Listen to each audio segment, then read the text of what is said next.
Hello, welcome once again to Stuff and Things, where I like to talk about stuff and occasionally even things. I'm your good friend Bradley, and today. Over the past year, I have been delving into photographic history a lot, looking into photographers who are considered very influential, people whose work you should know if you are into photography.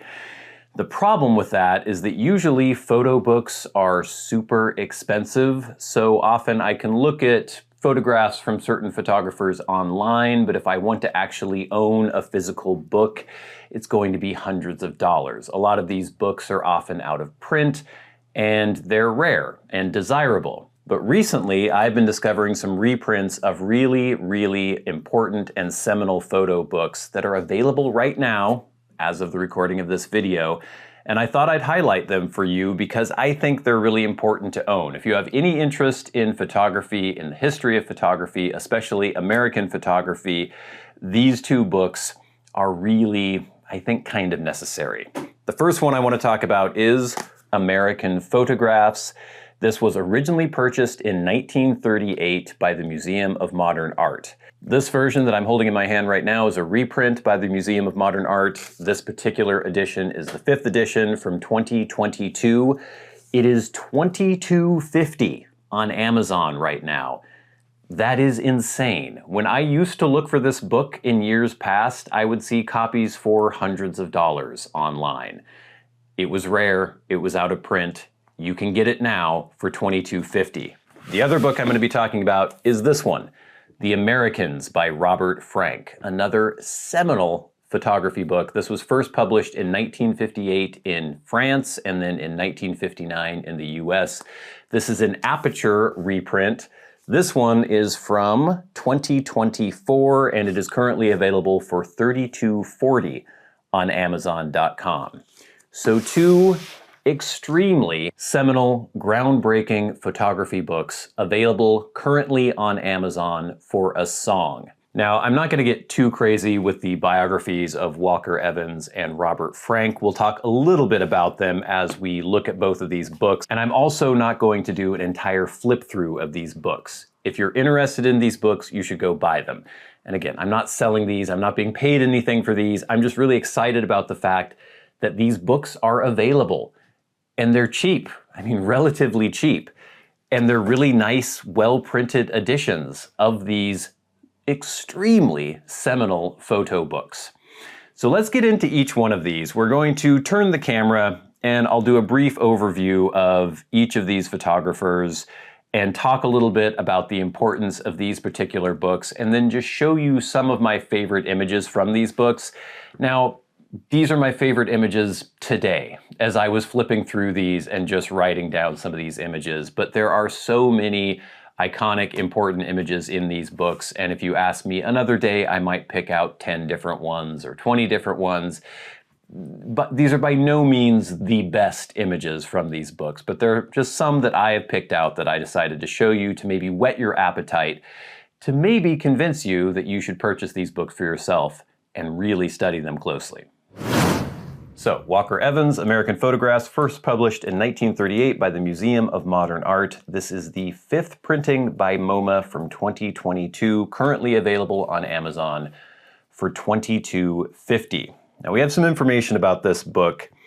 First of all, though, a little bit of information about Evans. He was born in 1903 to an affluent family in St. Louis, spent time in Chicago and New York, studied French literature, took a gap year in Paris in 1926, came back to New York and hung out with the literary and art crowd, took up photography in 1928, went to Cuba in 1933, hung out with Hemingway while in Cuba, ended up taking work from the Resettlement Administration, the RA, in 1935, which turned into the Farm Security Administration, and then also did some work for the National Recovery Administration. So these were all New Deal programs during the Great Depression. And he photographed sharecroppers, unemployed coal miners, etc. Much of it in the depressed areas of the South, some of it in former industrial areas in the Northeast.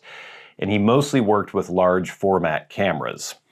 From Wikipedia, Evans continued to work for the FSA until 1938. That year, an exhibition, Walker Evans American Photographs, was held at the Museum of Modern Art in New York. This was the first exhibition in the museum devoted to the work of a single photographer. The catalog included an accompanying essay by Lincoln Kirstein, who Evans befriended in his early days in New York. This particular book, a 75th anniversary facsimile edition of one of the most significant photo books ever published. This is from the publisher.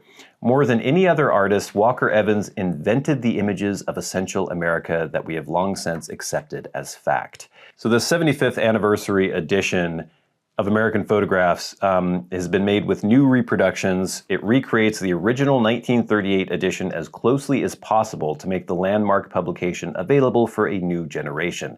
American Photographs has fallen out of print for long periods of time since it was first published, and even subsequent editions, two of which altered the design and typography of the book in small but significant ways, are often available only at libraries and rare bookstores. This version, like the 50th anniversary edition produced by the Museum of Modern Art in 1988, captures the look and feel of the very first edition with the aid of new digital technologies. So, it is supposed to be a very, very close reproduction of the original 1938 version. And now I'll just show you a couple of the pictures from this book that I find pretty amazing. I mean, it's great all around, but these are the ones that jumped out to me when I was looking through it today. So this image, this is Negro Barbershop Interior, Atlanta, 1936. There's just something so evocative for me about this image. The interesting thing that strikes me whenever I'm looking at pictures from the 30s is just how old they look, which obviously, yes, it was a very long time ago, 90 years ago. But I don't know, you think of the 30s because films were a thing, you know, obviously in the 20s as well, but especially films in the 30s. We had talkie films. You just think of it as a more modern era, but you'll still see things that look as though they're from the 19th century. So here we have Parked Car, Small Town Main Street, 1932. I like this because I know he was supposedly using large format cameras a lot of the time, but I can't really imagine him taking this picture. I guess he could have set up his large format camera, kind of pre-focused it, and then waited for people to enter the frame in their vehicle. But this seems more like the kind of picture you would take with a smaller portable 35mm camera. And I don't know if that was the case or if this was a large format camera. It does have the more 2:3 aspect ratio that you would expect from 35mm, but this could be cropped large format. But this seems like just such a more modern type of picture to have been taken in 1932. And I just like the couple in the car. I like that it's timeless, but also very grounded in its time period. I don't know. I like everything about it. This one really jumped out at me, and I could understand why he took this photograph. Apparently, Evans was often interested in signage and posters and things like that. This is Torn Movie Poster, 1930, and it just looks, the way this picture is torn, that the female actress has been brained and she is bleeding profusely. And I just love that. I love the water kind of rivulets that have expanded the paper, and I don't know. It's a very, very evocative image to me. Now, this is an image that is very famous by Walker Evans. This is Alabama Cotton Tenant Farmer Wife from 1936. And this really became kind of an iconic image for the Great Depression. This woman, I believe, was in her 20s, somewhere around 26, which seems shocking to us now. But yeah, it was rough times back then, gang. Just a very, very famous, evocative image. Here is Alabama Tenant Farmer Family Singing Hymns, 1936. And so this was taken around the same era where the last photo was taken, or the same area. And again, there's just something about this picture. Obviously, it is very much of a period. You can see by their clothing and the fact that these are also very poor people in this era of the Great Depression. But then this girl in the front, that just makes it so timeless, because she is not into doing what they are doing. She does not want to sing hymns in front of a camera from some weird guy from the Farm Security Administration who's taking photos of her family. And that's what I love about this picture. Obviously, composition, the people in it, it's all interesting. But It is both extremely of a period, but then also very timeless because of just the human reaction of this girl. This is Main Street, Saratoga Springs, New York, 1931. And I don't know, there's just something about this with these gnarled tree branches coming up in the middle of the frame. All of these cars, you know, back in the 30s, there was not a huge amount of variation. If you wanted a color, what was it that Henry Ford said? It comes in, you can get it in any color as long as it's black. I don't know, everything about this. Apparently, I've heard that Walker Evans didn't have too much to do with the actual printing of his photographs, and some of them weren't amazingly exposed, where the person who was printing them had to really work to get everything, to get a usable print out of the negative. But this looks so beautiful, just all the graduation of the different tones. It looks perfect to me, just in terms of the tonality and the light and dark areas, and I don't know, everything about the composition. Really enjoy that. This is Interior Detail of Portuguese House, 1930. And this one for me, it's such a mundane subject. It is a cactus, a potted cactus. There are some photographs in the background. There's part of an American flag, which is interesting because this is a Portuguese house. Maybe, I don't know, was there an American expat or something living there? But the photograph becomes more than the sum of its parts, and it's the kind of thing that I really appreciate, where most people would just walk right by that and never think of photographing this particular scene. But Evans did photograph it. He saw something in it, and it became something more than what it was. A photograph is just capturing something that your eyes can see, but the fact that it is captured and frozen now, it has become more than what it was. If your eyes were just to sweep across this scene, it might not even register to you. But now you've been made to pay attention to it, and it becomes this, I don't know, this interesting little tableau. Here we have Louisiana Plantation House, 1935. Just really, again, evocative image. You have this tree that has been uprooted, has fallen across. You just get this sense of decay, degradation. You could read into so many things with, you know, the South, the history of slavery, just all sorts of things could be encompassed in this image. Or it could just be an evocative Greek revival style plantation home with a dead tree in front of it. I don't know, just stood out to me. This is Birmingham Steel Mill and Workers' Houses, 1936. And this just looks so dystopian and very, very striking. You just get this grim industrialization here, and then these tiny, tiny little houses where the workers have to live. Knowing that it's called that, Steel Mill and Workers' Houses, you may not have determined that these were dormitories or houses just by looking at it. But now understanding that and just seeing the juxtaposition, like you're working there, you're living there, oh my God. Like how horribly mind-numbing and soul-killing would that be?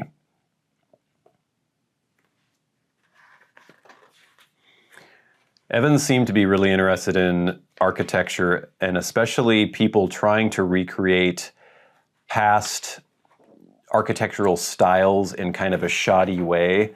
So here, if I can get to the image I was going to show you, is this.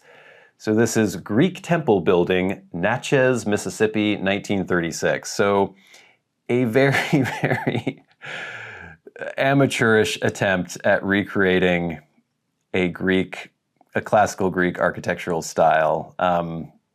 Yeah, it just looks kind of tawdry and shoddy, and I appreciate, you know, this is a very restrained composition. It's flat on. It seems like a lot of Walker Evans photographs are kind of flat on, like he's not approaching things at an angle. Sometimes he does, but often it's just like this, kind of a Wes Anderson composition, or maybe a Wes Anderson is a Walker Evans composition.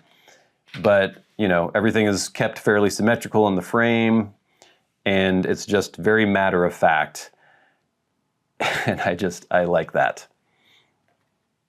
Okay, here we have Hotel Porch, Saratoga Springs, New York, 1930.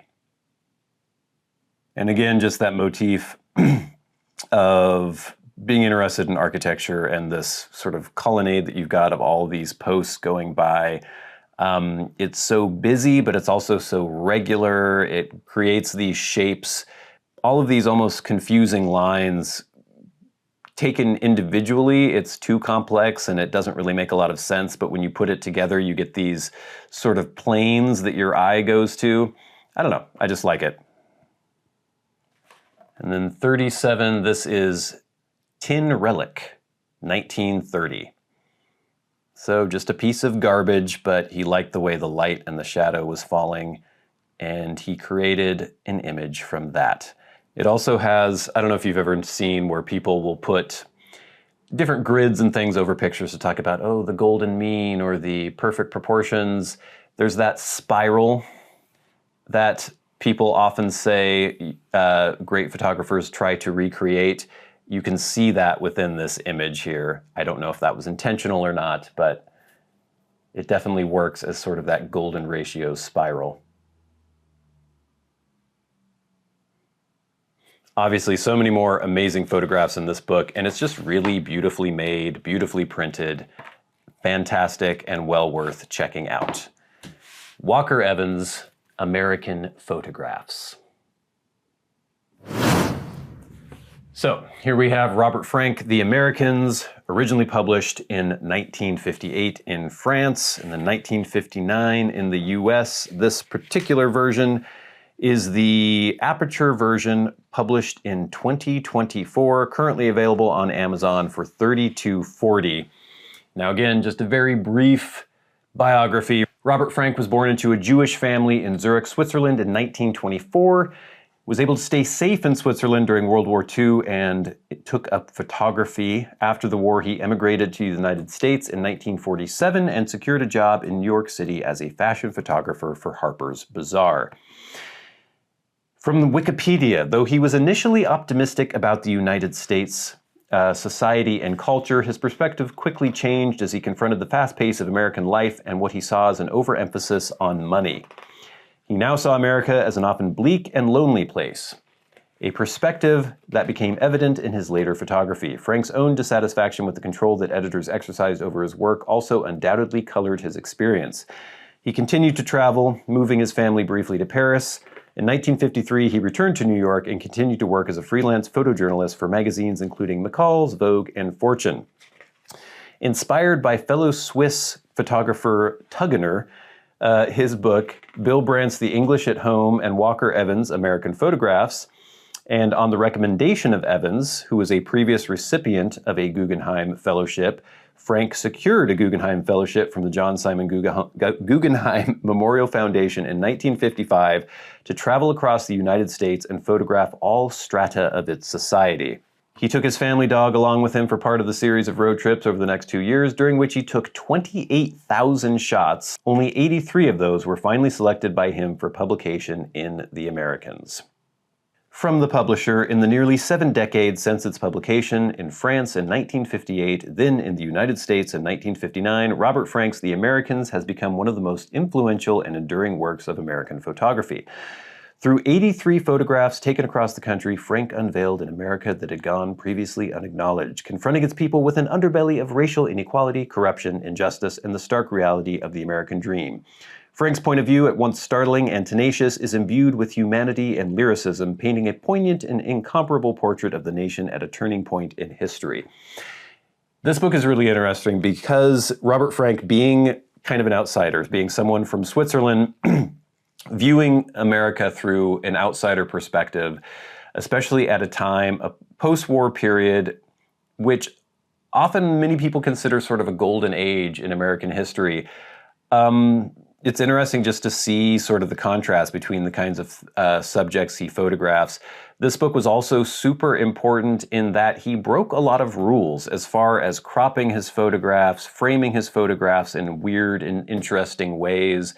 often having canted angles, blowing out highlights, just breaking a lot of rules that you supposedly weren't supposed to break in the more formal photography of the past. And this kind of broke everything wide open and really allowed people to experiment more with creative ways of taking photographs. Again, from the publisher, Frank's exacting vision, distinctive style, and poetic insight changed the course of 20th century photography and influenced subsequent generations of photographers, including Lee Friedlander, Nan Goldin, Danny Lyon, Joel Meyerowitz, Ed Ruscha, and Gary Winogrand, one of my favorites. Now extolled as one of the most groundbreaking photo books of all time, The Americans remains as powerful and provocative as it was upon publication and continues to resonate with audiences today. And I have to say, as much as I love the Evans book, and I think it is super important and there are beautiful images in there, I think the Frank book, The Americans, does resonate a little more with my personal photographic goals, the things that I'm trying to do. I think the Evans book is maybe more beautiful in some ways, some of the images inside, but I'll leave that up to you if you get both of these books. But I just want to show some of the photographs that I picked out here. First one is the very first one in the book, and it is called Parade, Hoboken, New Jersey. None of these are dated, but we can assume that they were taken from around 1955 to 1957 or thereabouts. So, I love this photograph. I love the framing. I love the subject matter. I love the woman just barely coming out of the shadows here.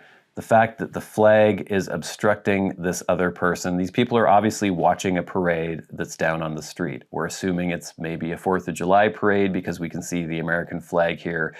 But it's just so evocative. There are so many things you could invent about this picture, invent meaning for this picture. What I love about photography is that the picture itself means absolutely nothing. It is an image, and you can determine what it means based upon your own preconceived ideas.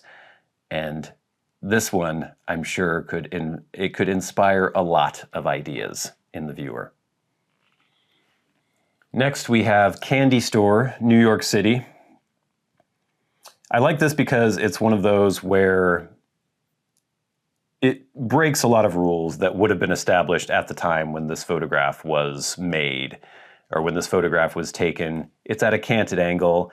The subject matter, it's these kind of, little ruffians in a candy store with their jelly roll haircuts and everything. Very evocative of the time. I just love the humanity in here, the different expressions.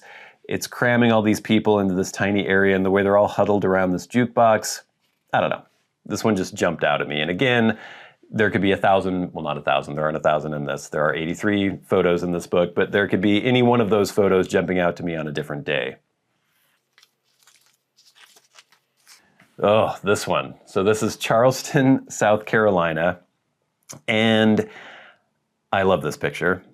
This cherubic little baby with, we're assuming, is probably her nanny. So this black woman is holding this little white baby. So obviously there's this dynamic going on there. This is in the South during a time when racial segregation was a thing, when racism was rampant in the South. So there are also all sorts of inferences and just feelings that this could elicit just based on that. But then also the composition and everything. I love the fact, and I don't know how intentional this is or if he was just snapping photographs, and a lot of it might have had to do with the printing process as well, but the highlights are just blown completely out. And almost the skin tones on the baby, like the skin tones on its arm are blown out. Her skin tone is pretty well exposed. And so everything else is kind of fading into this unreality around her. I don't know, it's breaking rules. Like, you shouldn't be blowing out all the highlights. You shouldn't be blowing out the skin tone on this baby and everything, but it just works perfectly, amazingly well for this photograph. I really love it. So here's one, Yale Commencement, New Haven Green, New Haven, Connecticut. I just love the framing again and the subject matter. So all these graduates obviously going off into their new lives. Here is probably an alumnus who is, he looks a little over the entire thing. you can, again, draw all sorts of conclusions like, okay, someone towards the end of his life, people just starting their life, he's looking back and at the long road that he has trod and feels tired and perhaps a little defeated. These people are all upright and fresh-faced and ready to face the future. He's seen what life has to offer. I don't know, you could make all sorts of stories in your head about that, but I also just love how most of them are cut off. They create this weird kind of velvety background for him that he can be picked out more clearly against. I don't know. Just jumped out at me. Really enjoyed that. This one actually wasn't one that I was going to point out, but it's Jehovah's Witness, Los Angeles. This is a great example where it looks like he cropped the hell out of this, because if you look closely at this face, the grain is insane. And a lot of photographers back in the day would take pride in the fact that they didn't crop their negatives. They would do full frame all the time when they printed. This looks like it was really cropped in, and it's really grainy. I don't know, just breaking rules. Interesting. But the one I was going to show you, there's so many good ones in here. I really like that one too.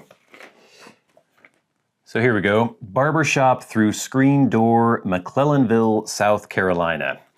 I like this one because it kind of reminds me of the modern Instagram selfie, but done, you know, in the 1950s. And everything that's going on in this picture, I don't want to say it's accidental, but you can see this sort of shadow of Robert Frank actually taking the picture. If you look at this closely, you can tell that it's him holding his camera up, shooting through the screen door. And you can see this reflection of the houses behind and how it kind of fades into the sky and the trees. But the fact that his shadow is here focuses this attention, so it gets rid of that reflection in the middle and then focuses your attention on this empty barber chair. And I don't know, I just really enjoy how that all works, because if he hadn't been standing there, all you would see would be the reflection in the screen door of the background. But the fact that he's there taking the picture makes that visible. I don't know, it just works for me. I like that a lot.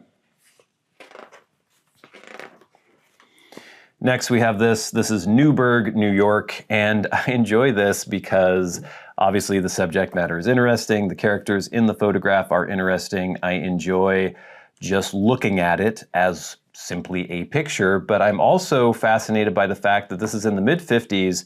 Obviously movies like The Wild One had come out, The Wild One had come out, where the biker was sort of becoming a thing. But I had no idea that people in the 50s were putting all these weird like reflectors and things on their bikes. They look like mod scooters from London in the 1960s, where they would put all their mirrors and all sorts of lights and everything on their Lambrettas and Vespa scooters. It's very interesting. I don't know, this one just jumped out at me. It also looks like he might be getting his ass kicked soon because he's taking pictures of these people. Oh yeah, this is one of my favorites. This is Elevator, Miami Beach. So again, a lot of the frame out of focus, canted angle. She's pretty much in focus. She's a little soft, but you just get these hints of these people leaving the elevator. She's the elevator operator. So you have this contrast between the social or maybe economic standing of the different characters in this. The look on her face, she's so over it. Again, if you take a picture of somebody and you freeze their face at a particular instant, they may look upset, they may look angry, they may look happy. They may not have actually been feeling any of those things, but just when you happen to take the photograph, that's what you captured, this little micro expression that was on their face, and then that becomes the picture of the story. So in this picture, we get, oh, these rich people, they're going to some party or something in Miami Beach, and they're affluent and they're out of touch and they're mean. They probably didn't tip this poor elevator operator who looks like she wants to kill herself, or she just looks like she's totally over it.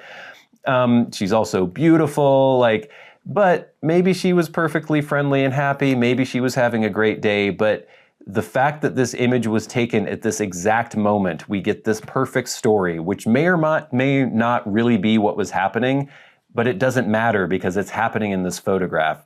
and I love this photograph. Oh, this one really jumped out at me. It's called St. Francis Gas Station and City Hall, Los Angeles. This isn't actually a statue of St. Francis of Assisi. I have seen this photograph, or not this photograph, I have seen the photograph, but I have seen the statue as well. It used to be in Los Angeles, but it was taken down. I think it was on Santa Monica Boulevard towards the end. But during 2020, when everyone was acting like a maniac, people ripped it down and then they had to put it somewhere else because they thought it was like some evil colonialist thing or something. I don't know. It's now on private land, which sucks because it would be cool to go and try to recreate that photograph. But this just jumped out at me. The silhouette of the photograph holding up that cross, the way it looks as though he's almost challenging the sun as the sun is going down. Again, this is just a statue. There are no humans in this frame at all that I can see. You would never just look at this scene if you were walking by and think that would make a great photograph. But just the way he composed this, the way it's framed, the way the lighting worked out, it becomes really dramatic and really evocative, and I really like it. This one, Cocktail Party, New York City, is, you know, maybe kind of a cliche. It's all these high society people looking rather snooty, enjoying their cocktails, but I just really love the faces and the characters in this, and it jumped out at me. This one, movie premiere, Hollywood. I love the fact that he completely fills the frame with this starlet. I don't know who that is or if she was even famous at all, but obviously she was attending this movie premiere. But he leaves her out of focus and he focuses on all the faces in the crowd behind her. And she looks so separated and cut off from these normal people. And just the look of anticipation and expectation on their faces, I don't know, says a lot. Really well done.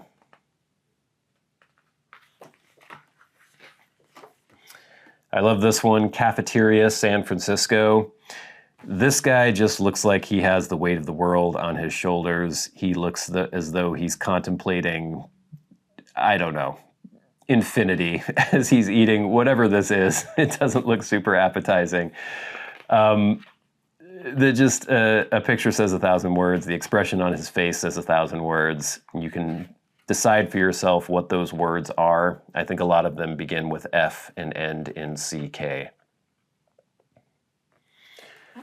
This one jumped out at me the first time I ever opened this book because of how wrong it is. The angle is canted. Don't have any parallel lines. Usually the verticals are supposed to be parallel, but they're not. I don't really care about that either, but back in the day, that was definitely a thing. The subject, are the two people the subject? Maybe, maybe not, but they're cut in half. You completely cut them off. The highlights, again, totally blown out. They're pretty much exposed correctly, but everything else is blown out. Just so much of this seems wrong by the supposed rules of photography, but it works. It works as a composition, it works as an image, and I think that was kind of the really important thing that this book did back in the time when it came out. Obviously, so many more amazing photographs in this book, The Americans by Robert Frank, but those were just a few that jumped out at me. Walker Evans, American Photographs, 1938. Robert Frank, The Americans, 1958, originally in France, and 1959 in the US. Two of the most important photo books for modern photography. And they're both available now. You can purchase these new, and they're relatively inexpensive. It's just an amazing opportunity. So if you have any interest in this, I will have links to these two books on Amazon in the description box below. But thank you so much for watching. I've been your good friend Bradley. You've been the audience. This has been Stuff and Things. I'll see you later.